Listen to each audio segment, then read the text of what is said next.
Mr. Vera, good morning. How are you? Good morning. I'm fine. Are you? Yes, I'm Yeah, okay. How's you're life going okay. there?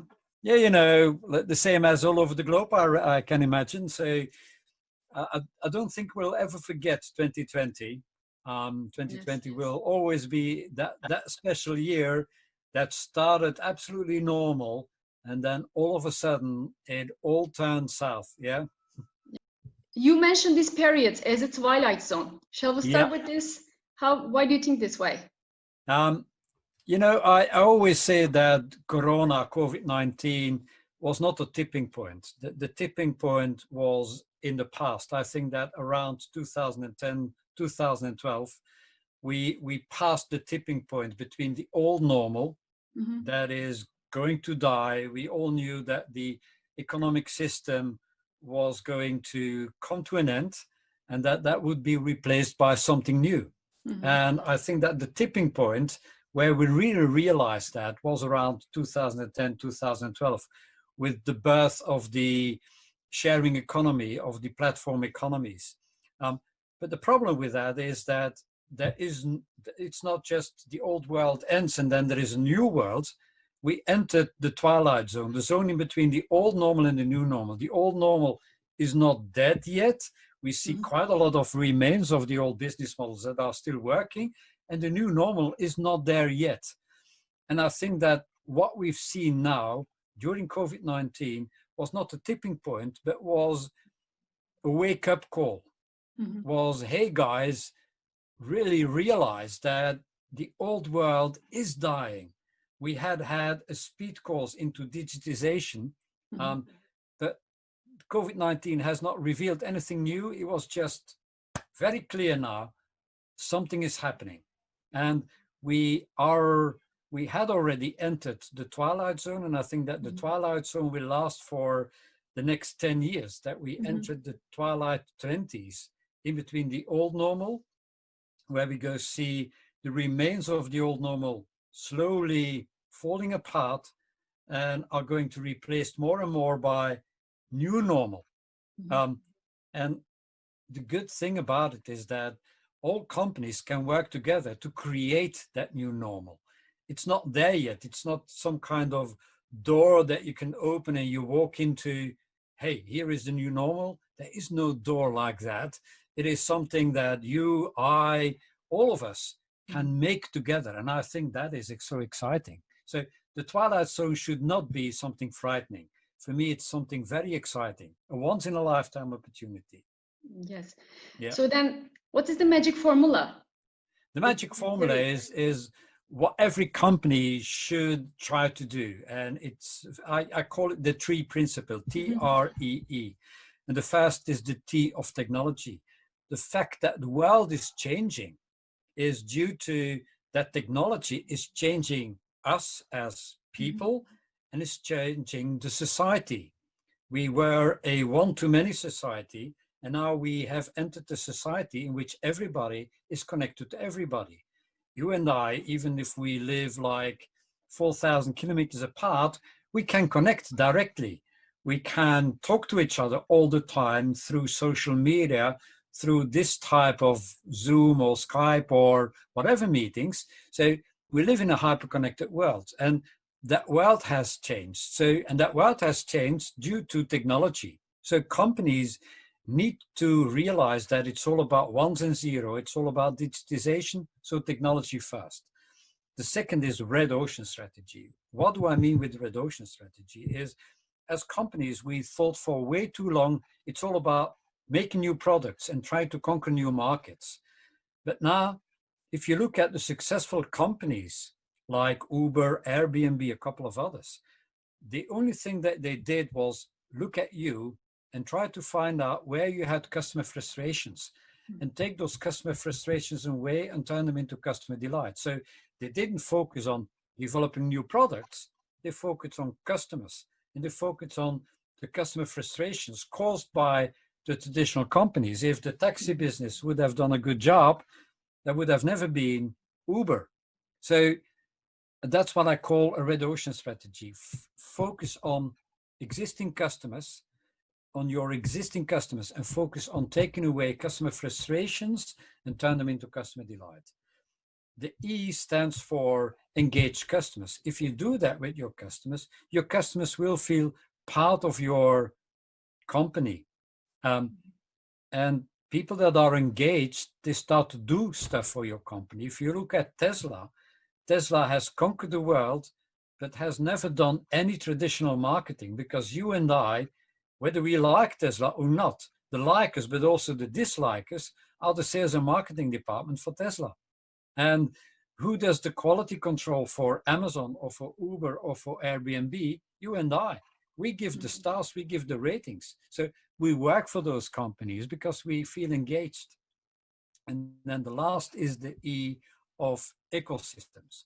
I think that in the future, it's not about one company fighting another company.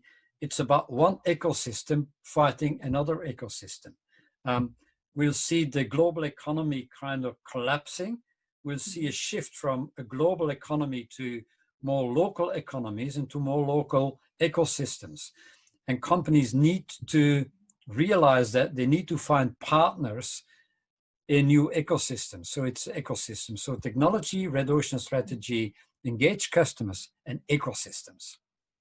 Okay, so despite the common belief, rather than the blue ocean, you recommend people to stay on the red ocean, right? Oh, yeah, absolutely. The blue ocean strategy is that you think that you can, by developing new products for new markets, every time conquer a market. Those clever companies, it's the Beatles song. The Beatles song says, hey, dude, take a sad song and make it better. Take a sad song, take something that is not functioning right and just make it better using technology. You don't have to convince customers. You don't have to explain customers what the new product is all about, because it's not a new product, but it's just making life of customers faster, easier, more accessible, simpler, more tempting. And customers love it. So what is the big trick of Uber? It's just taxi business, but it's made taxi business all of a sudden easy. What is e-commerce? It's just retail, but it's made retail faster. I order something today and I get it in my house tomorrow, and I don't have to take my car and drive all the way to a shop and make a choice. It doesn't replace shops, but it creates something. You don't have to explain what it's all about. You just understand it. So I urge companies, don't forget about your existing customers. Don't fall in love with the solution, but fall in love with the problem. The perfect example is Kodak. Kodak had this perfect roll film, and they fell in love with the solution. They thought, the roll film is so perfect, people will keep on using my roll film. What they didn't see is that the picture that you take by roll film, you can't share it in your social media. So all of a sudden there were the digital cameras. They were no good, they were crap, but they were faster, easier, more accessible, more simple, and more tempting. They took away customer frustration. I can't share this perfect picture in my social media, and replaced it by something that was more in tune with the pains that they felt. So always think about, what is the problem I'm trying to solve? And is that problem shifted because of changing environment? Rather than let's fall in love with our solution and let's focus on our solution.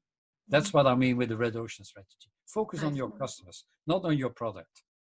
Then you also focus on mass personalization rather than mass production. Oh yeah, if you think about the new world, we live in a hyper-connected world, and everything that we do leaves digital traces. You are ones and zeros, I'm ones and zeros. Everything I do using this smartphone leave ones and zeros. So if companies are clever, they can use all those ones and zeros to make something hyper-personal for you and for me, to do something that is not for me, but especially for you, and do something that is especially for me, but not the same as what they do for you. So in the past, companies did mass production. They made one product and they tried to find as many customers for that one product.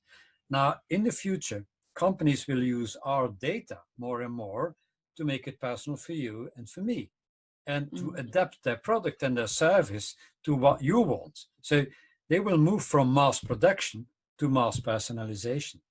And that is quite devastating for companies, because this changed the whole business environment. This changed the whole business model. This changes the whole way they make money. So we're going to see this mass personalization more and more. And people always ask me, yeah, Rick, but is it already happening? And when I do international keynotes, I always ask people in the room, who uses Spotify? And then most people raise their hands. We use Spotify. And then I say, yeah, but your Spotify is different than my Spotify. Your Spotify is hyper-personalized for you, and my Spotify is hyper-personalized for me. So it's already happening. They're using your data and using my data to produce algorithms. And with those algorithms, they know your music taste, and they will do suggestions for you, which are different than the suggestions that they do for me. And we don't mind. We say, yeah, that's okay. They have our data, but they do clever stuff with our data. We don't mind that they use our data. So with this, we also can say that companies will fight over the same data, right? They will fight over the same data, and they will all try to do exactly the same. All companies, if you think about it, why would you accept a company to use your data to make something hyper-personal for you? For one reason, because they produce well-being for you. If you meet people and if you ask people, what can I wish for you? What people say is good health, is wellness, is well-being. So all companies, whether it's a bank, whether it's an insurance company, whether it's a health company, whether it's a pharma company, whether it's a food company, they will all try to do the same for you, create well-being for you. A bank will try to create well-being for you. An insurance company will try to create well-being for you. So they will be trying to do the same to make you feel better and using the same data. So all companies, a bank, an insurance company, now it's separate segments, and one bank is fighting against another bank, they will all fight against each other.